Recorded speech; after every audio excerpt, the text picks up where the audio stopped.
O embaixador de Angola no Brasil, Florencio Mariano da Conceição e Almeida, foi chamado para explicar na Comissão de Relações Exteriores do Senado a expulsão arbitrária de missionários brasileiros da Igreja Universal no país africano. Ao todo, já são 17 integrantes da Universal deportados em ações de perseguições religiosas e políticas. Quase 100 missionários ainda aguardam com medo uma decisão do governo angolano.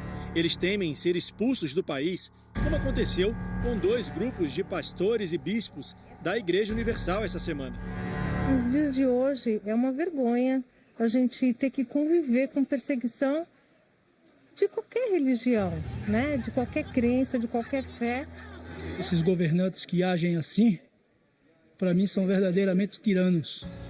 A ação autoritária angolana causou polêmica entre religiosos no Brasil. Não existem perseguições contra uma denominação somente. Acaba respingando em todas as denominações. Então, quando os missionários, pastores da Igreja Universal são banidos, são muitas vezes discriminados, vai acertar também a presbiteriana, a batista, a Assembleia de Deus, a metodista. A omissão do governo federal deixa cristãos de todo o país indignados.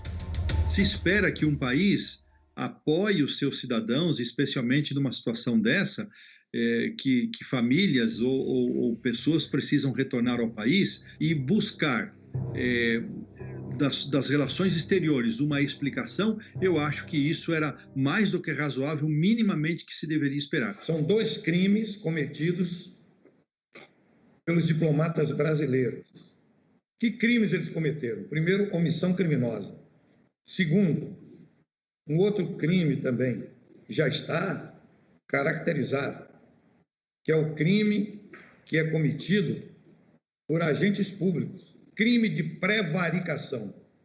É deixar de cumprir o seu dever funcional. Na sexta-feira, um grupo de 9 missionários deportados de Angola desembarcou no Aeroporto Internacional de São Paulo. 2 dias antes, um outro grupo já havia chegado ao Brasil e foi recebido pelo bispo e líder da Igreja Universal, Edir Macedo. Como heróis da fé, exemplos para todos os que vêm atrás de nós. Eles relatam que foram mantidos em cárcere privado e sem comunicação com a família. Eu implorei a eles no aeroporto. Eu falei assim, por favor, me devolve meu telefone. No aeroporto já não tinha mais o que fazer, não ia fugir, não ia... Eu falei, só preciso falar com meu esposo porque eu preciso dos meus documentos, nem que fosse uma peça de roupa. Deixa eu ligar, rapaz. Falei pro oficial, deixa eu ligar. Pelo menos para falar. Queria falar com a minha filha.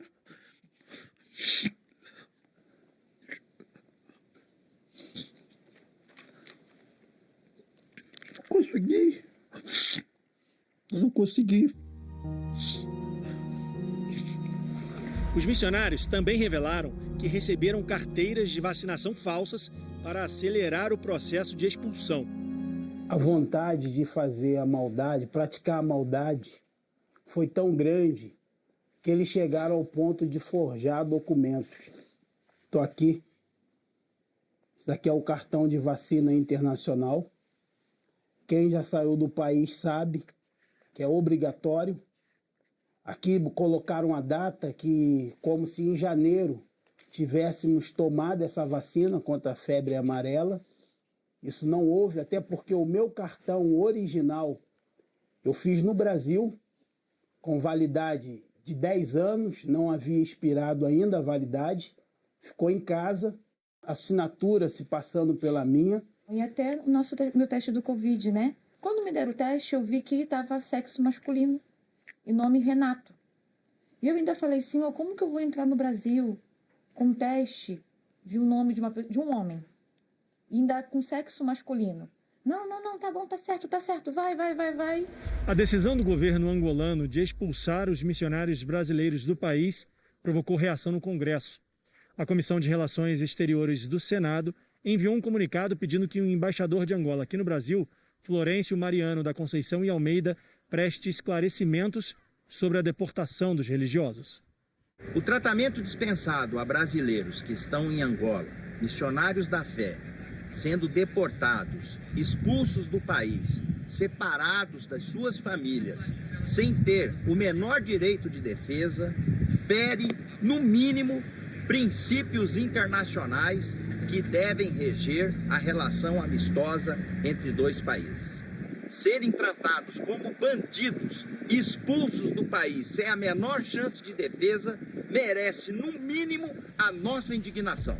Ainda de acordo com o documento, alguns especialistas consideraram a ação angolana uma ofensa aos direitos humanos. O texto alerta para a necessidade do Itamaraty intervir no caso, reparar a arbitrariedade de Luanda e evitar que novas ações do tipo ocorram. É fundamental que todos nós, cidadãos brasileiros, possamos respaldar as iniciativas do governo do Brasil, através do Ministério das Relações Exteriores, a fim de esclarecer, junto ao governo de Angola, essa medida que me parece arbitrária, autoritária, de deportar cidadãos brasileiros daquele país. Pastores foram humilhados e depois deportados de Angola.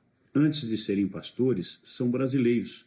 E o mínimo que o governo de Angola poderia fazer é tratar com reciprocidade os brasileiros que estão naquele país. O Itamaraty precisa agir em defesa dos brasileiros que se encontram em outros países. Em nota, o Itamaraty afirmou que a embaixada em Luanda tem mantido firme defesa dos direitos e interesses de cidadãos e instituições brasileiras em Angola e que prestou toda a assistência aos missionários que embarcaram ao Brasil. Eu não vi nenhuma vez lá o nosso embaixador se fazer presente. Nenhuma vez. O Itamaraty, inclusive, soltou uma nota dizendo que nós saímos voluntariamente. É mentira. Isso é uma mentira muito grande. Todos os nossos companheiros aqui sabem que nós não viemos voluntariamente. Nós somos obrigados a vir, colocados no avião, sem querer vir, e nossos direitos todos violados, e nenhum órgão brasileiro nos defendeu. Renato Cardoso, responsável pela Igreja Universal no Brasil, cobrou uma resposta do governo federal.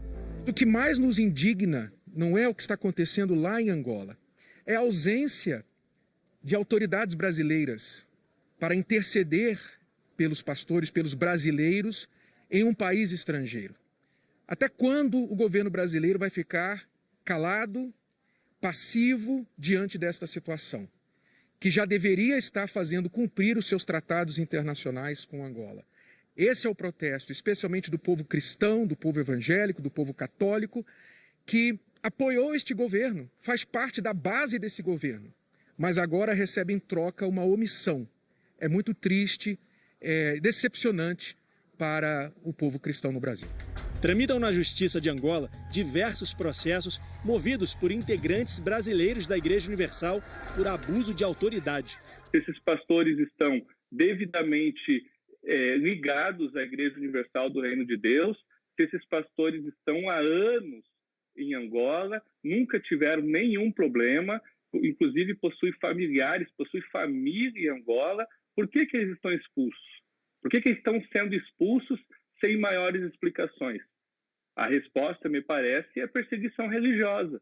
Então, se esses pastores estão sendo expulsos por serem bispos da Universal, isso fere diretamente a Declaração Universal dos Direitos do Homem e o Pacto Internacional de Direitos Civis e Políticos que Angola assinou, ratificou e é obrigada a cumprir.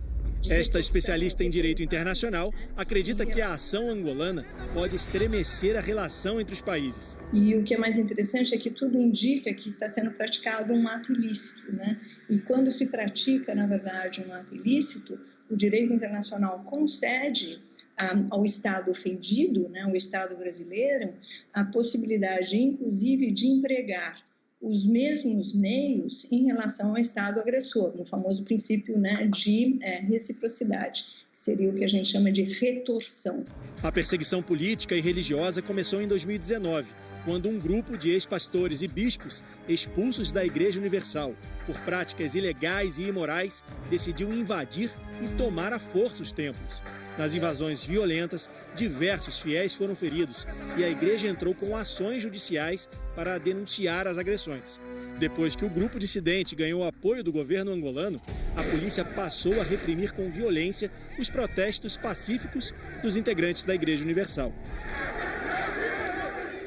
A Igreja Universal faz um trabalho humanitário importante no continente africano, reconhecido por outras lideranças religiosas. O aspecto social, né, de distribuição de alimentos, de trabalho dentro dos presídios, de recuperação e reinserção dos jovens que estão à margem da sociedade. Nós não temos, a sociedade não tem hoje uma instituição tão forte, tão atuante quanto a Igreja Evangélica, em qualquer nação, nesses quesitos. E sem nenhum recurso público, só por amor, pela essência da sua missão. Além da deportação dos missionários da Igreja Universal, outra medida muito criticada adotada pelo governo de Angola foi tirar do ar a Record TV África. O Ministério das Telecomunicações angolano alegou que a emissora não tinha registro como empresa de mídia para atuar no país. Eu vejo que essa é uma decisão absolutamente arbitrária, sem dúvida tem um interesse político evidente por trás. A legislação que foi respaldada essa arbitrariedade, ela não se aplicava a empresas como a Record África, que é uma produtora de conteúdo. Ou seja, todo esse emaranhado que foi criado não tem base jurídica para se sustentar. O presidente do Sindicato dos Jornalistas do país chamou a decisão de uma tentativa de silenciar a emissora. O Comitê para a Proteção dos Jornalistas também emitiu um comunicado exigindo a volta das transmissões. A Record TV África entrou na justiça com um recurso para evitar a suspensão das atividades, que ainda não foi julgado. Olha, a população de Angola perde, porque novamente ela fica restrita em seus canais de informação apenas a órgãos de telecomunicação que repassam a postura do governo. A Record TV África foi criada para produzir jornalismo e entretenimento de qualidade para todo o continente. Além de retransmitir a programação da Record TV, a emissora também produz conteúdo local para os países de língua portuguesa. Os populares ainda lutam contra os danos causados